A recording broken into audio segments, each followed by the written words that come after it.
OK, hey, on finit. C'est le dernier. Mais c'est un costaud, ce problème-là. C'est un bon défi. Un très bon défi. OK, alors on va lire ça ensemble. On va y aller tranquillement. Un machiniste usine une pièce de métal pour un client. Ça veut dire qu'il est en train de la fabriquer. La pièce a la forme d'un prisme régulier et droit. Donc, il n'est pas comme penché. Là. Il est à base décagonale. Décagonale. Décagone, ça veut dire 10 côtés. Dans lequel on perce un trou cylindrique. Un cylindre comme une boîte de conserve. Voici deux vues de cette pièce de métal. Bon, de profil, puis de profil ici, puis du dessus. Donc, on les voit les nombres de côtés là. 1, 2, 3, 4, 5, 6, 7, 8, 9, 10. Décagonale. Bon, parfait. OK. Fait que là, il y a surface extérieure qui est en gris. Fait que le dessus de la pièce, comme un écrou qu'on met dans un boulon. Alors, ça, c'est la surface extérieure. Puis il y a les côtés, de côté. Puis en dessous aussi, il ne faut pas l'oublier en dessous. La pièce, elle a 3 dimensions, il faut être en dessous aussi. OK. Le client a demandé au machiniste que des contraintes suivantes soient respectées. La circonférence de la base du trou cylindrique doit mesurer ça. OK. Donc, la circonférence est égale à 50,2655. 2655 mm. Ah, c'est pas l'air, ça. C'est la circonférence. Un peu. Faut pas se mélanger entre l'air et la circonférence. OK. Donc, la circonférence. Attends un peu. Je vais me libérer de l'espace, là. C'est écrit. Tiens. Et là, la circonférence. OK. L'apothème de la base décagonale doit être 25% plus long que le rayon de la base du trou cylindrique.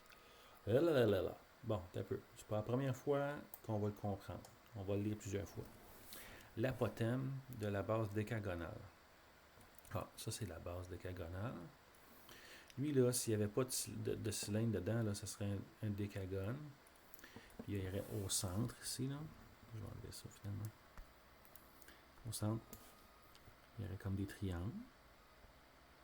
Il y aurait plein de triangles, hein, qui passeraient au centre.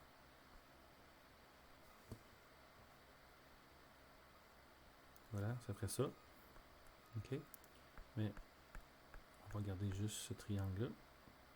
L'apothème, c'est ça ici. Ça arrive à 90 degrés avec la base. C'est l'apothème. L'apothème doit être 25% plus long que le rayon de la base du trou cylindrique. OK. Fait que de là à là, ça c'est le rayon de la base du trou cylindrique. De là à là. OK? Qui est la même longueur que ça. Là. Donc ça c'est un rayon. De là à là, ça c'est un rayon. Un rayon du cercle. Le rayon du cercle qui est là. OK? Ici, la ligne en pointillé, on appelle ça l'apothème. Puis c'est égal à la hauteur du triangle. OK? C'est égal à la hauteur du triangle. C'est la même affaire pour ça. Fait que cette longueur-là, il faut qu'elle soit 25% plus long que le rayon. Donc, de là à là, c'est 1, puis 25% de plus. OK. Fait que dans le fond, si on trouve le rayon du cercle, ben on ajoute 25%, puis on va avoir la hauteur du triangle. OK. C'est pas super simple. Je vous l'ai dit que c'est un défi, mais on va être capable. Vous allez voir, on va le trouver. Chaque côté de la pièce décagonale doit mesurer 6,5 mm. OK. Chaque côté ici, là, c'est 6,5 mm. Est-ce qu'on l'a écrit en quelque part? Ouais, c'est écrit là. C'est écrit là. Chaque côté. Donc, ce côté-là aussi, c'est 6,5. OK. La hauteur de la pièce est de 9 mm. Ça, c'est écrit là. Parfait.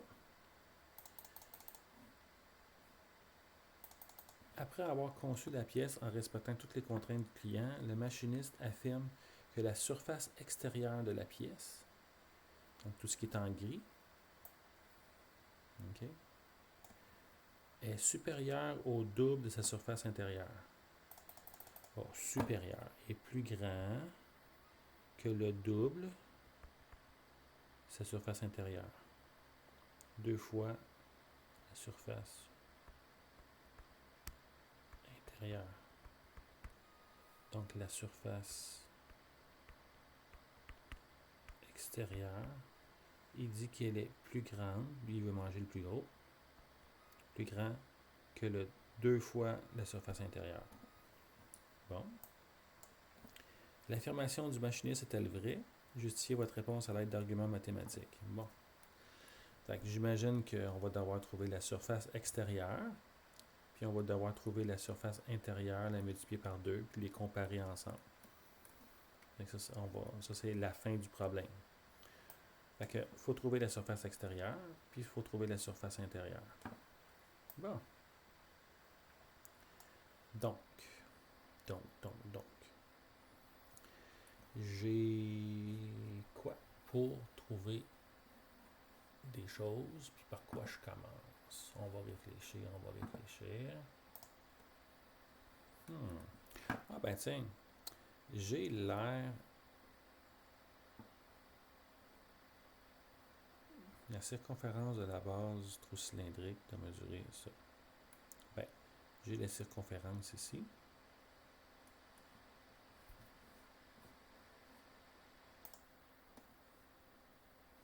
C'est suffisant pour trouver le rayon. OK? Je vais te montrer comment. Parce que moi, j'ai besoin de trouver le rayon. Parce qu'avec le rayon, après ça, je vais trouver l'apothème. Puis après ça, avec l'apothème, je vais trouver la surface de ça. Donc, j'ai besoin de trouver le rayon. OK. Alors, tu as une formule quand trouver le rayon en ayant la circonférence. OK, tu as une formule de ça. Donc, tiens, moi, je vais aller travailler en haut, mais toi, il faudrait que tu travailles sur l'autre page. OK. Donc, moi, je vais trouver le rayon. Puis ça, le rayon, ça va être égal à la circonférence sur 2 pi. OK. Donc, j'ai la circonférence. Ils me l'ont donné. Ils ont été gentils. Ils me l'ont donné. C'est 50,2655. 50,2655 divisé par 2 fois 3,1416. Je pitonne ça. Puis ça va me donner, un beau chiffre rond qui donne 8 mm. Ça, c'est cool, un beau chiffre rond comme ça. Hein? Donc, je sais que le rayon ici, là, ça, là, 8 mm. OK. Ça va bien. Fait que j'ai le rayon. Je pourrais trouver la surface de ça. Je vais en avoir besoin tantôt pour l'enlever de toute la surface. OK. Mais vu que je suis dans les dimensions, j'ai le goût d'aller chercher mon apothème. Ah ouais, mon ordi charge. OK. Fait que pour trouver l'apothème, on a dit que c'était 25% de plus grand que le rayon de la base du cylindrique. Donc, je peux calculer 25% de 8, puis l'ajouter à 8. Ou bien je peux calculer 125% de 8. OK? Donc, ça va être un tout au complet. Le rayon, ça va être un tout au complet. Puis on va ajouter 25% ici. OK? Donc, le rayon, ça va être 100%. Après ça, on va ajouter un autre 25%. OK? Fait qu'au total, on va se retrouver avec 125%. OK? Qui est un ajout de 25% par rapport à 100%. Donc, je peux trouver 125%. OK? Mon 100%, c'est 8. Puis je trouve le 125%. Ça donne 8 fois 125, c'est %, qui est égal à 10. Oh, un autre beau chiffron, on aime ça. Donc l'apothème, qui est ma hauteur de mon triangle, est égal à 10 mm. C'est beau. Ça va bien. OK. Alors, maintenant, là, je suis un petit peu éparpillé, là. Ça serait une deuxième étape en bas, là. Ça serait en bas qu'il faudrait l'écrire. Ça serait plus beau. Maintenant, moi, je vais trouver l'aire de cette base-là, puis enlever l'aire du cercle. OK? Donc, tiens. Où est-ce qu'on va écrire ça? On va trouver ça ici. Tiens. OK. L'aire du... Comment on va l'appeler, celle-là, là? L'aire de la grande base. OK. Ben, c'est combien de fois? C'est 10 fois l'aire du triangle. Il y a 10 côtés. Donc, c'est 10 fois l'aire du triangle. L'aire du triangle, c'est la base. La base, on l'a dessus? Eh oui, c'est 6,5. On va écrire la formule. Base fois la hauteur divisé par 2. Hey, ça va bien aller. On a tout. On a 10 fois la base qui est 6,5 fois la hauteur qu'on a trouvée, qui est l'apothème, qui est 10. On divise tout ça par 2. Et quand on pitonne ça, ça nous donne quoi? Ça nous donne quoi? Ça nous donne 325. Hey, il n'est pas bon, 3. 325 mm². OK. Mais là, moi, je vais pas avoir l'air de toute la base. Il faut que j'enlève l'air du cercle qui est là. Donc, on va trouver l'air du cercle, qui est égal à 2 pi r carré. No, no, no. Je mélange les deux. Non, c'est pi r carré. Pi r carré. OK. Alors, pi r carré, ça c'est 3,1416 fois le rayon. Le rayon, c'est 8 fois 8. Parce que 8 au carré, c'est 8 fois 8. Donc, ça donne quoi, ça? OK. Alors, si je pitonne ça, ça me donne 201,0624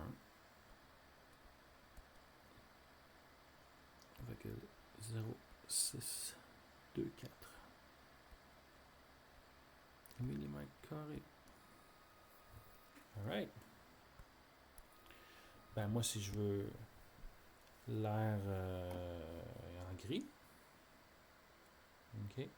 L'air, comment on va dire ça? Surface extérieure. l'air de la base, la vraie, là. Bon, l'air de la bonne base. Ben, l'air de la bonne base, c'est égal à l'air de la base moins l'air du cercle. Donc, ça va être 325 moins 201. Donc,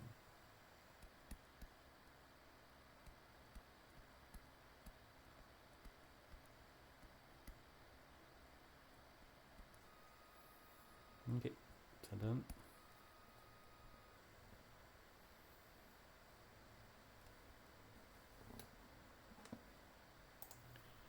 123,9376 millimètres carrés. On va mettre ça un peu plus gros. On va voir un peu mieux.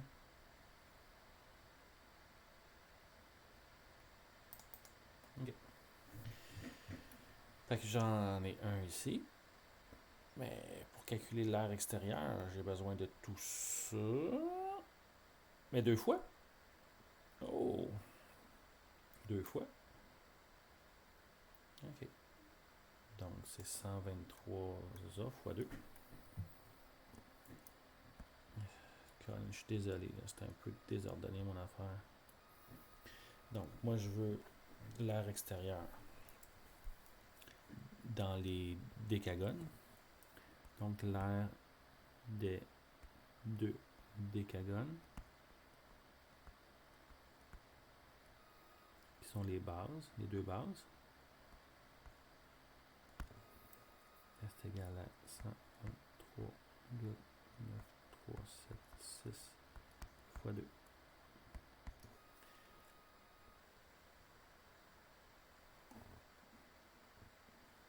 Et ça nous donne 247,8752.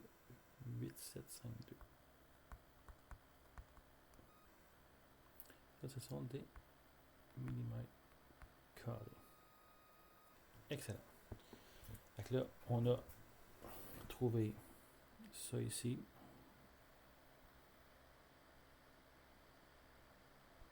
OK. Et la même affaire en dessous. OK. Maintenant, il faut additionner l'air de chacun de ces rectangles-là. OK. Tous ces rectangles-là. Il y en a combien de ceux-là? Il y en a 10. Puis chaque rectangle, comme ça, mesure 6,5 x 9 en air. Donc, on va trouver l'air des 10 rectangles,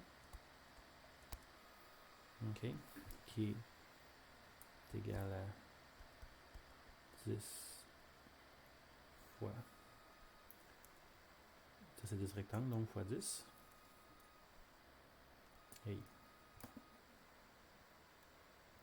10 fois 6,5 fois 9,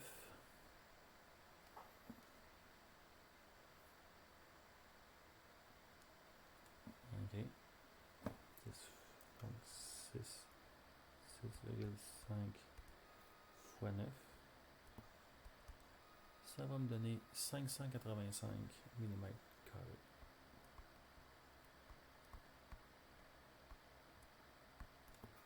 Excellent. Puis l'air de surface extérieure, tout ça ensemble, ben, additionné ensemble, ça va donner la surface extérieure de la pièce. Donc c'est 247,8752 plus 585. Ça va nous donner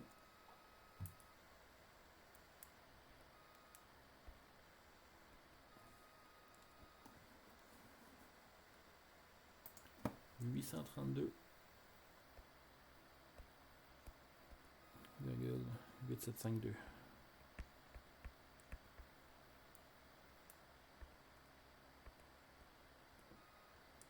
Millimètres carrés.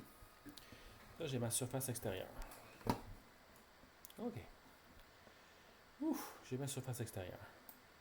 Excellent. Maintenant, j'avais dit que ma surface extérieure, elle a l'air 2 fois plus grande que ma surface intérieure. Attends, je vais l'écrire ici pour la comparer. C'est 832,88, mettons. On va l'arrondir, là. 832,88. Est-ce que c'est vraiment plus grand que 2 fois la surface intérieure? Bien, pour le savoir, il faut que je calcule la surface intérieure. Et la surface intérieure, OK, on va faire ça. C'est la surface de l'aire latérale de ce cylindre-là. L'aire latérale de ce cylindre-là, on va le calculer. Donc, l'aire latérale, c'est égal à la circonférence fois la hauteur. La circonférence qui est le tour. Ça, c'est ça devient, si on le déplie, là, puis on l'étire, puis on va trouver le rectangle. C'est la longueur du rectangle. Avec la circonférence, quand on trouve ça, fait qu'on va trouver la circonférence ici. Là, ça c'est 2 pi r. Circonférence 2 pi r. R c'est 8, donc 2 on l'a, fois 3,1416 fois 8. Donc la circonférence de notre petit cercle. OK, de la circonférence de notre cercle. Eh boy, Pascal, t'es pas réveillé. Il commence à être tard. Oui, il est presque 11 heures. Pascal, la circonférence, on te l'a donné, Pascal. La circonférence, on te l'a donné ici.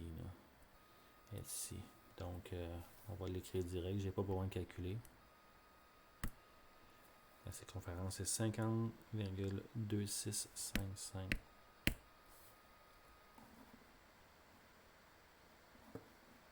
Bon. OK. Donc, 50,2655 fois la hauteur. La hauteur qui est 9 mm. Je sais pas diviser. Fois 9. Donc, ça, 50 fois 9, ça donne 452,37.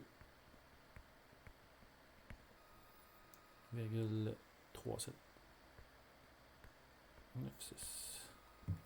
Ça, c'est l'aire latérale qui est l'aire intérieure. OK. J'ai mon aire intérieure. On est sur la fin. On va l'avoir. L'aire intérieure. Puis, on va l'écrire en bas. 452,3796. OK. Donc, 2 fois 452,3796. Yeah. 3796. Ça donne quoi, ça?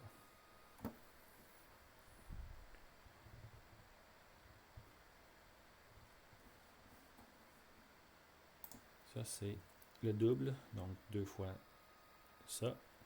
Ça donne 904,7592. Bon, est-ce que c'est vrai que ça, c'est supérieur à ça? Ben non, parce que 832, c'est plus petit que 904, n'est-ce pas? C'est assez proche, mais c'est pas ça. On va répondre maintenant à la question. L'information du machiniste est-elle vraie? Donc, la réponse c'est non. Là, il faut justifier. OK. Donc, on va réécrire l'aire intérieure est de, là, il faudrait l'écrire. L'aire intérieure 452. Attends, on va dire 452. 452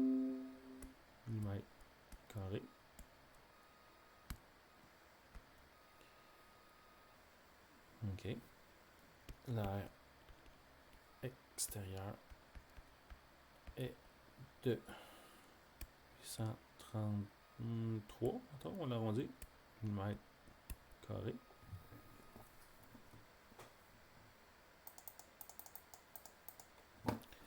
OK. Donc, le double de l'air intérieur. Voyons.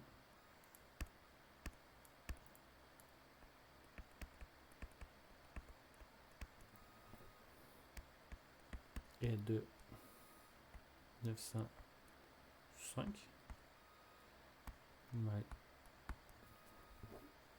qui est supérieur à l'air extérieur.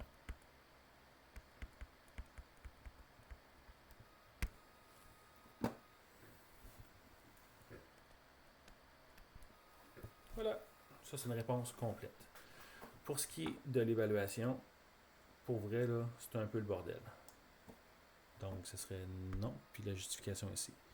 Donc, j'ai tout fait, les étapes. Je les ai faites comme il faut. Mais si je présentais une démarche comme ça, là, j'aurais probablement C. Okay? Je n'aurais pas tous les points. Okay? Fait que si vous êtes capable de vous ordonner plus que j'ai fait, ben, ça sera encore mieux. Okay? Donc, je vous souhaite bonne chance pour le reste. Puis, bon examen lundi.